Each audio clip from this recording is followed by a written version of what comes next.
tumesikia Qur'ani ya ajabu, kwa hakika tumeiamini. Na kabla hapo tulikuwa tunamshirikisha Mwenyezi Mungu kwamba yunaye mwana, na kuanzia leo tumeiamini. Hiyo ni aya ya 5. Shida iko wapi ndani ya hiyo? Na sasa nauliza, hiyo sura ni gani walisomewa? Hiyo sura inaitwa Suratul Jinni. Nasema hawa majini walisomewa Qur'ani. Mashetani majini wanasema imefunuliwa kwa hivyo ni nani amefunuliwa? Anayesema Muhammad. Amesema imeletwa revelation kwangu mimi Muhammad. Wakati moja nilikuwa nasoma Qur'ani, majini wakasikia Qur'ani. Hapana. Na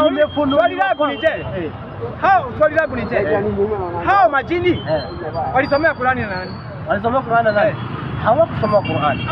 Bali walisikia kutoka kwa nani? Kwa Muhammad. Hapana, Muhammad yeye mwenyewe si yeye alikuwa anasoma Qur'ani, kwa sababu Muhammad mpretoa alitoa ripoti ya kwamba kuna mahali Qur'ani ilikuwa inasomwa na majini wakaisikia, wakaiamini. Sasa hivyo nataka uniambie mwenye alikuwa anasomea majini Qur'ani ni nani? Wakati huo ambaye Muhammad alitoa ripoti ilikuwa ishapita. Muhammad alikuwa akisoma Qur'ani, majini wakasikia Muhammad hana habari.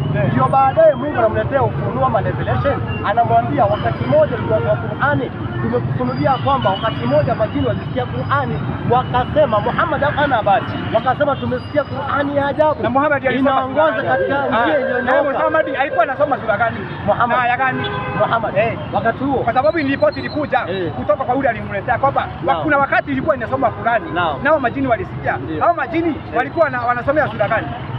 Katika sura ambayo tunasomewa sababu nikisema ya kwamba nilisikia maandiko ikisema fulani habari ya Yesu Kristo ya kwamba Yesu alikuwa msalabani, nikufunulia kwamba kuna mahali Biblia ilikuwa inasoma. Kwa hivyo ninafaa kwenda kudhibitisha hiyo Biblia ilikuwa inasoma sura gani na kitabu gani. Kwa hivyo na swali langu ni kwamba hawa majini walisikia Qur'ani ambao Muhammad anakuja amefunuliwa, walikuwa wanasomewa sura gani ya Qur'ani?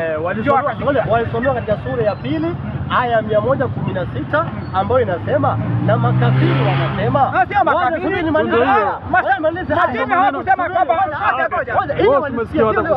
ile walisikia ndio wakaja kusema walisikia aya imeshuka inasema makafiri wanasema Mwenyezi Mungu amejifanyia mtoto. Ndio katika Suratul Jinni aya 4 ikasema Mwenyezi Mungu hakujifanyia mtoto wala mwana. Majini hawakusema, walisikia makafiri wakisema. Hebu subiri. Sikiliza. Wewe ndio unasema ongeza makafiri. Hakuna mahali majini walisikia habari ya makafiri wakisema. Hebu subiri.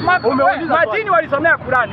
Ndipo na kuitisha Qur'ani ambayo sura hii yenye ilikuwa inasoma habari ya Mungu hana mwana. Sasa mimi ndio mwenye Qur'ani.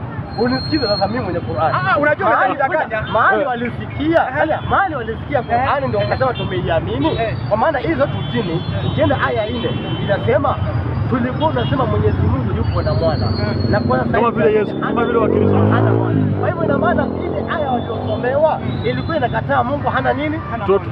Qur'an sura ya 2 aya 116 inasema na makafiri wanasema Mwenyezi Mungu mwingi wa rehema amejifanyia mtoto, ameepukana na hayo Mwenyezi Mungu mbali ni viumbe vyake.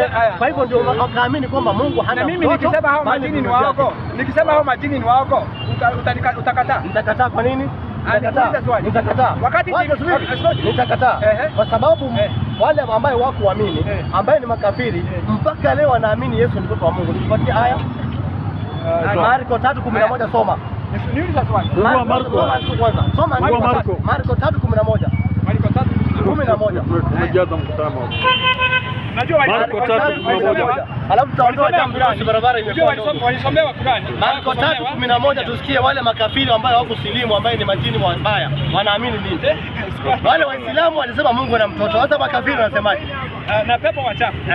Mapepo wachafu ndio makafiri. Mapepo wachafu sio majini. Sikiliza mapepo wachafu. Nakwambia. Umesema 11. Mapepo wachafu kile walipomwona walianguka mbele yake. Wakalia wakisema wewe ndiye mwana wa Mungu. Kwa hivyo mapepo wachafu wanasema wewe ndio mwana wa nani? Wanamuita Yesu mwana wa nani? Na wewe imani yako Yesu mwana wa nani? Na wewe ni nani? Imani yako Yesu mwana wa nani? Wanamjua. Yesu mwana wa nani? Mwana wa Mungu. Kwa hivyo imani yako na shetani ngapi? Imani yangu na shetani. Takbir! Shetani anajua. Takbir! Nikuulize swali. Fanya hivi.